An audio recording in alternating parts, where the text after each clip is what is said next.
أعوذ بالله من الشيطان الرجيم. Kisah Urwah bin Zubair rahimahullah. Urwah bin Zubair adalah salah satu orang yang sangat luar biasa, terkenal dengan kesolehannya. Urwah bin Zubair ini anaknya Zubair bin Awam. Zubair bin Awam adalah salah satu 10 orang yang dijamin masuk surga. Anaknya Urwah. Urwah bin Zubair ini pernah duduk bersama dengan teman-temannya. Ada Abdullah bin Zubair, saudaranya sendiri, yang terkenal nanti sempat jadi khalifah beberapa saat. Kemudian ada Abdul Malik bin Marwan, dan ada lagi satu adiknya Abdul Malik bin Marwan. Duduklah mereka di depan Ka'bah lagi ngobrol anak-anak muda ini. Kemudian mereka sambil berkata, cobalah kita saling memohon kepada Allah, berharap sesuatu yang paling diharapkan di depan Ka'bah. Siapa tahu Allah kabulkan. Berkatalah Abdullah bin Zubair, saya berharap menjadi khalifah, menguasai Hijaz, Mekah dan Madinah. Lalu adiknya berkata, saya mau menjadi penguasa Khurasan, wilayah Persia. Abdul Malik mengatakan, kalau itu angan-angan kalian, maka saya berharap menjadi khalifah muslimin secara umum, menguasai semua wilayah Islam. Tiga-tiganya sudah berangan-angan, lalu mereka kembali kepada Urwah. Wahai Urwah, kalau kamu bagaimana?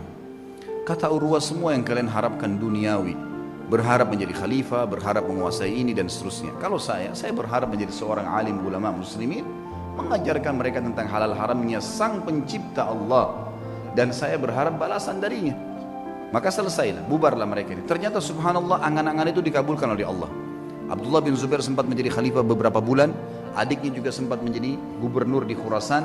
Abdul Malik setelah itu menjadi khalifah muslimin yang besar. Dan Urwah bin Zubair pun rahimahullah diterima oleh Allah menjadi alim ulama, sampai menjadi 7 ulamanya Madinah pada saat itu. Ringkas cerita, Urwah bin Zubair pernah diuji oleh Allah subhanahu wa ta'ala. Ujiannya berat. Beliau pernah mendatangi seorang khalifah namanya Al-Walid ibn Abdul Malik. Urwah bin Zubair ini rahimahullah dari Madinah datang ke Damaskus waktu itu. Dia bawa anak laki-lakinya, teman-teman sekalian. Anak laki-laki yang sudah hafal Quran, umurnya sekitar 20 tahun, dibawa sama Urwah, dan ini mau dicetak jadi kadernya dia. Dan waktu itu kebetulan tidak ada anak laki-lakinya kecuali ini, satu orang. Dia punya 4 orang anak, 3-nya perempuan. Dia banggakan anaknya, dibawalah sama dia. Ringkas cerita, begitu memasuk istanahnya Al-Walid rahimahumullah, kemudian anaknya berkata, ayah, saya ingin melihat kuda-kuda kerajaan, bisa nggak? Oh ya silahkan, kata ayahnya, saya akan bertemu dengan Amir Mu'minin, ngobrol, kamu silahkan lihat. Dia lihatlah, lagi ngobrol nih Urwah bin Zubair sama Khalifah Al-Walid, lagi asyik ngobrol, tiba-tiba datang berita.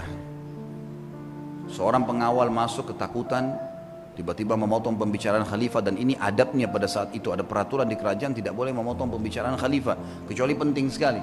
Datang ketakutan dan akhirnya dia mengatakan, saya harus memotong pembicaraan anda. Kata Al-Walid, kenapa kamu ini? Ada apa memotong pembicaraan saya? Sahabat saya baru datang terus tiba-tiba dipotong. Ada penting? Ada penyerangan musuh?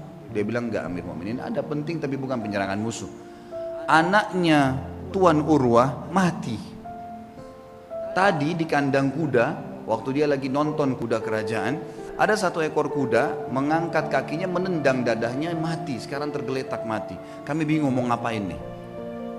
Anaknya tadi satu-satunya laki-laki umur 20 tahun mati. Al-Walid kaget, ini yang tendang kudanya dia, mati di kerajaan dia. Tetap dia shock gitu kan, tidak enak. Tapi subhanallah, dia balik ke arah Urwah. Urwah senyum.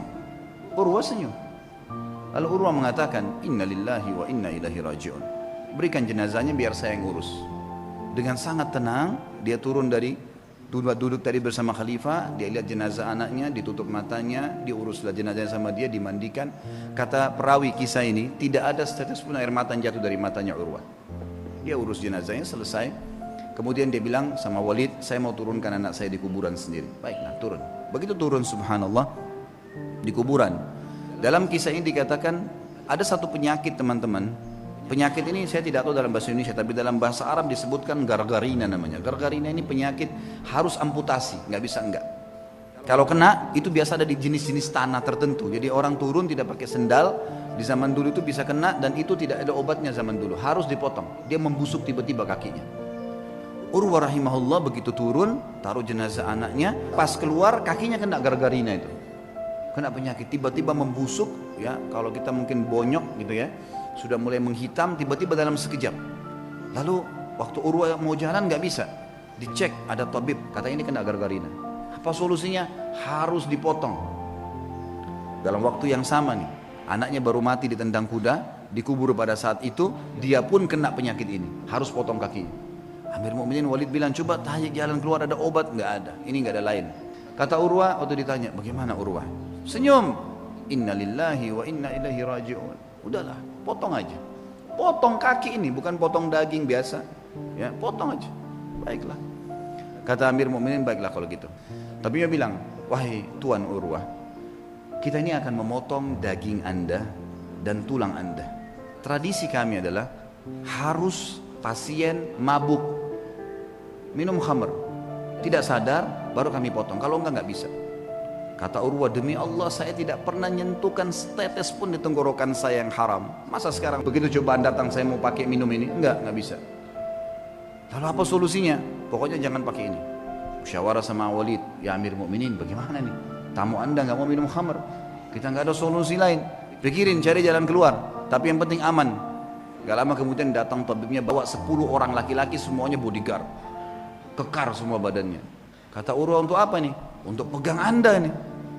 Nggak ada solusi lain, harus pegang, nggak boleh bergerak. Ini daging sama tulang saya akan potong. Gerak sedikit ini sudah salah.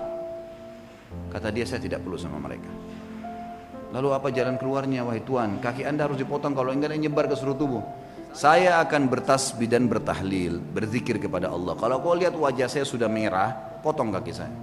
Baiklah, suruh keluar semua. Lalu kemudian mulailah tabib ini menyuruh 2 orang pendampingnya untuk menyiapkan segala yang berhubungan dengan kebutuhan untuk memotong itu. Lalu Urwah mulai tutup matanya sambil subhanallah, walhamdulillah, wala ilaha illallah, wallahu akbar. Direnungi dalam hati, diresapi. Dan betul wajahnya berubah jadi merah. Memerah. Kata tabib, waktu saya lihat wajahnya merah, saya potong kakinya. Begitu selesai terpotong, kemudian ditahan darahnya, lalu saya mengatakan, kaki Anda sudah kami potong. Dia bilang, alhamdulillah. Biasa, kakinya terpotong nih, alhamdulillah. Terus kata tabibnya, tapi belum, darah masih ngucur. Kami butuh memberhentikan darah itu. Kata dia, berhentikanlah. Dia bilang, tidak ada jalan lain kecuali kaki Anda kami rendam di minyak panas. Dia bilang, lakukanlah. Saya akan berzikir lalu lakukan. Dia baca subhanallah, alhamdulillah. Kalau wajah saya memerah, tutup. Tapi subhanallah manusia, begitu dia berzikir, ditaruh minyak panas, dia sempat teriak sebentar lalu pingsan. Setelah dia bangun, dia bilang, mana telapak kaki saya?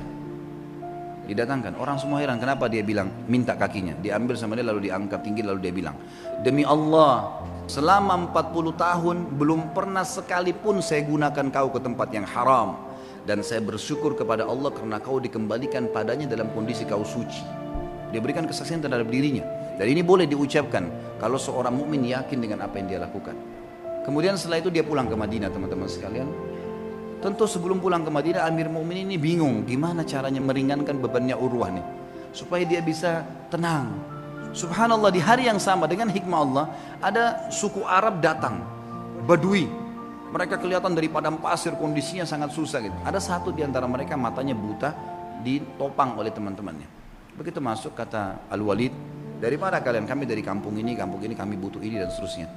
Terus ini yang buta kenapa nih? Ceritalah. Walid ini bilang, saya tidak tahu kenapa saya tanya. Kata yang buta itu, wahai Amir Mukminin, saya pemimpin mereka. Saya kepala sukunya. Dan saya ini Amir Mukminin adalah orang yang paling sehat dulunya. Mata saya sehat, orang yang paling kaya dan paling banyak keturunan saya. Tapi keadaannya sekarang jadi begini. Kata Amir Mukminin, memang apa ceritanya kamu nih? Dia bilang ceritanya begini Amir Mukminin. Satu malam saya sedang jalan sama istri sama anak saya semua, sama dayang-dayang saya. Jumlahnya banyak nih, ratusan orang. Semua harta saya bawa. Saya mau pindah. Kami turun di sebuah lembah. Tiba-tiba waktu lagi tidur malam, ada banjir nggak tahu dari mana di padang pasir tuh lembah. Mengangkat semuanya, kemah-kemah, harta, unta-unta, semua anak istri saya mati semuanya. Terbawa dengan air, banjir tiba-tiba, nggak tahu dari mana. Ini kisah nyata. Dia bilang, saya pun menyelamatkan diri saya dengan bergelantung di sebuah pohon yang masih ada di situ. Saya pegang. Pada saat saya lagi pegang pohon itu, saya melihat air sudah mulai reda. Tinggal ada 1 ekor unta yang terikat di tali tadi, dan ada anak saya tergantung dengan bantal tidurnya itu di sebuah ranting pohon gitu. Maka saya pun turun melihat anak saya masih hidup, saya pun coba selamatkan dia. Saya biarkan anak saya itu, kemudian saya kembali ke unta tadi ingin membuka talinya. Waktu saya ingin membuka talinya, saya dengar anak saya menangis. Saya balik, ternyata kepalanya sudah di mulut serigala. Dia bilang, saya balik mau kejar udah nggak bisa, anak saya sudah dibawa lari sama serigala itu. Maka saya coba mau selamatkan diri saya sendiri. Begitu saya balik ke arah unta ini mengangkat kakinya dan menendang ke mata saya sehingga saya buta. Maka dalam satu malam Amir Mu'minin saya jadi orang yang buta, jadi sakit, anak istri saya hilang, harta saya semua habis. Kata Amir Mu'minin Al-Walid, alhamdulillah yang telah mengutus kamu datang ke sini. Berikan semua apa yang dia mau orang ini, penuhi semua kebutuhannya dan bawa dia kepada Urwah, suruh ceritakan kisahnya. Ternyata di atas Urwah masih ada yang lebih berat gitu. Urwah berterima kasih pada Walid, kemudian dia pulang ke Madinah. Untuk pulang ke Madinah orang-orang semua pada datang nih. Sabarlah, beginilah, begitulah dan seterusnya. Lalu dia mengatakan kepada tamu-tamunya, jangan sampai kalian merasa sedih dengan apa yang kalian lihat. Atau kalian mungkin menganggap ini sesuatu yang berat. Sesungguhnya Allah mengaruniakan saya 4 anak. Dia mengambil 1 dan masih memberikan saya 3. Maka saya bersyukur dengan itu. Dan memberikan kepada saya 4, 2 tangan 2 kaki. Dan dia cuma ambil 1 saja. Dia meninggalkan 3. Saya bersyukur dengan itu. Kakinya dipotong bisa bersyukur. Luar biasa. Demi Allah dia bilang, dia motivasi dirinya dan juga motivasi kepada orang yang dengar. Kalau seandainya Allah mengambil sedikit dari saya, dia telah meninggalkan buat saya hal yang banyak. Kalau dia coba saya dengan 1 kali, dan dia telah memaafkan saya dan menyelamatkan saya dalam banyak kejadian yang lain. Semua orang pun akhirnya berterima kasih pada Urwah dan akhirnya mereka pergi.